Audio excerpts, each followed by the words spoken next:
khairukum, siapa yang paling baik di antara kamu? Atqakum, orang yang paling takut kepada Allah Subhanahu wa ta'ala.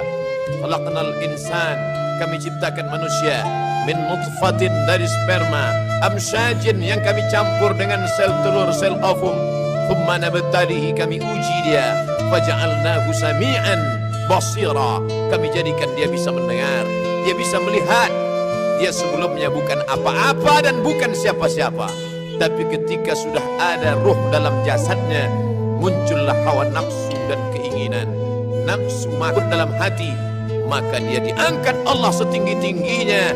Allah berikan dia, waliman khafa maqama rabbih jannatan, orang-orang yang takut kepada Allah, Allah berikan mereka balasan 2 surga. Di dunia sudah berada di dalam surga. Idza marartum bi riyadil jannah, kalau kamu melewati taman-taman surga, farta'u, maka makan minumlah kalian di taman surga itu. Ya Rasulullah, bukankah surga itu di akhirat? Mana ada surga di dunia? Ada. Majalisus zikir, majlis-majlis zikir, ketika mendengar kalimat Allah disebut, ketika mendengar ayat-ayat Allah berkumandang, ada rasa takutmu kepada Allah, bersyukurlah, berarti kau lebih baik daripada hari kemarin. Tapi bila itu hanya sekedar di luar fisik saja, yang terjadi di alam semesta, boleh jadi ada hikmah-hikmah di baliknya.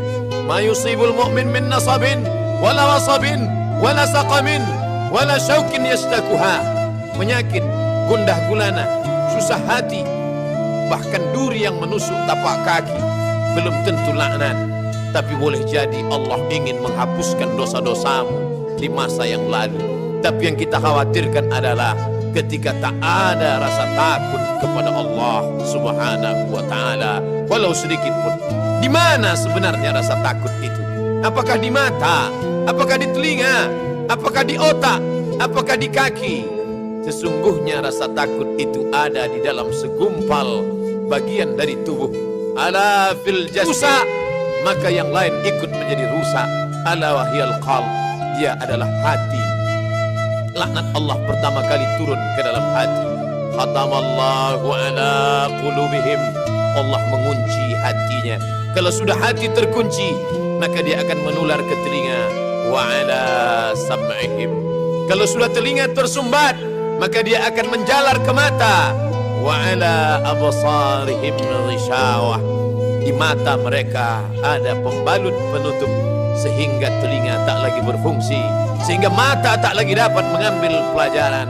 Sempurnalah penderitaan. Summum bukmun umyun, tapi tak ada rasa simpati dan empati. Kenapa? Telinga sudah tersumbat, mata sudah tertutup. Summum bukmun umyun fahum, 2 kali diulang. La ya'qilun, mereka tak pernah mau berpikir. La yarji'un, mereka tidak mungkin kembali ke jalan kebenaran. Oleh sebab itu, kita bersihkan yang segumpal itu dengan menjawab seruan azan. Ketika azan berkumandang, Allahu Akbar, Allahu Akbar, mulut menjawab Allahu Akbar, Allahu Akbar. Kita usahakan dia masuk ke dalam hati. Kita masuk ke dalam tempat berwudu, kita basuh kedua tangan. Saat itu terasa dosa,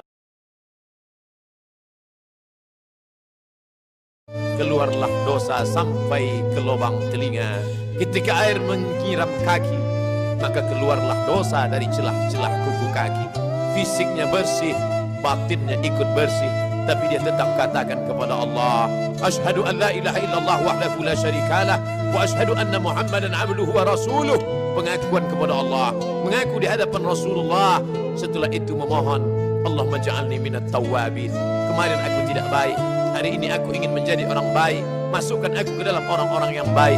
Waj'alni minal mutatahhirin, jadikan aku orang yang mensucikan hati dari hasad, dari riya, dari sum'ah, dari takbur, dari merasa diri lebih mulia. Ya Allah, waj'alni min ibadikas salihin, jadikan aku termasuk